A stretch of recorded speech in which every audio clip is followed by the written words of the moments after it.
We had one very recently on the Isle of Wight where I received a letter from a young lad, a 2.5-year-old boy who lives in East Cowes, a lad called Archie Lewis. Lovely little kid.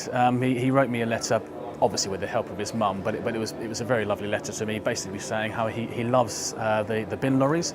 He thinks his bin collection crew are fantastic. They always wave to him in the mornings.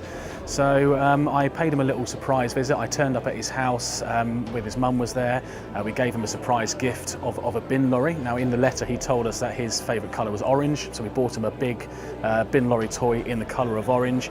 I wrote him a VIP invite on formal headed paper, so he was treated like a formal member of the public. And we said we loved his letter, and as a result of that we gave him a little gift, a few little goodies as well, and an Amey beanie hat so he didn't get cold.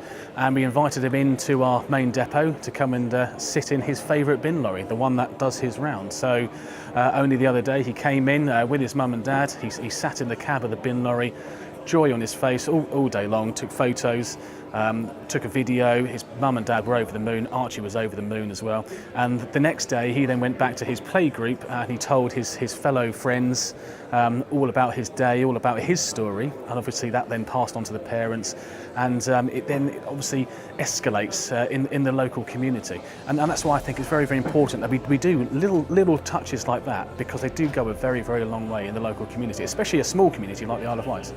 We had quite a lot of flooding in the Selby district area, and one particular place that got hit, which we actually collect the waste from anyway in the recycling, was Tadcaster. It was on the news, it was on Callum's News, Yorkshire News. The bridge collapsed, and around, I'm not sure of the definite numbers, but around 500 homes were damaged, some of them beyond repair.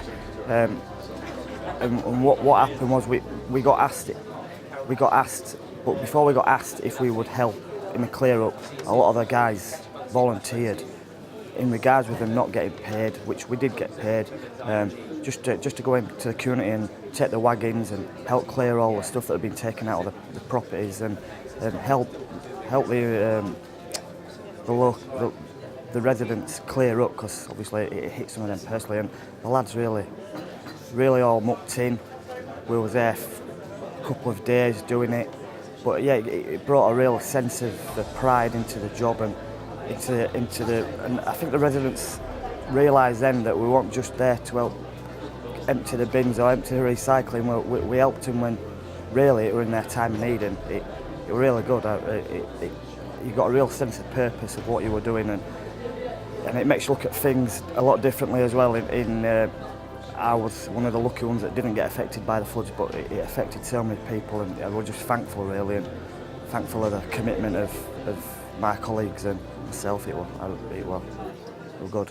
It is the people we work with, how we come together as teams, which we said today, how we see each other sort of develop and have long careers with Amey, whether we're here 20 years plus, whether we start, go away, come back, go away and come back again. And I think it's something that moving forward is something that really the people are who we should invest in, the time and everything else, and listen to, and make sure that we feel valued and work together. Because in short, everything else in terms of the outside world and the industry we work in is going to change. It keeps changing. I've worked in highways and I've been with Amey 3 years, and I've never known anything quite like the constant change that is in our market that we work in. And it's something that we need to constantly adapt to, and we can only do that by actually working together and being strong as individuals and also as our teams. My most recent story about Amey was one of our collection teams on the waste service went out on their normal daily duties, and they identified a house where there was smoke billowing out of the kitchen window.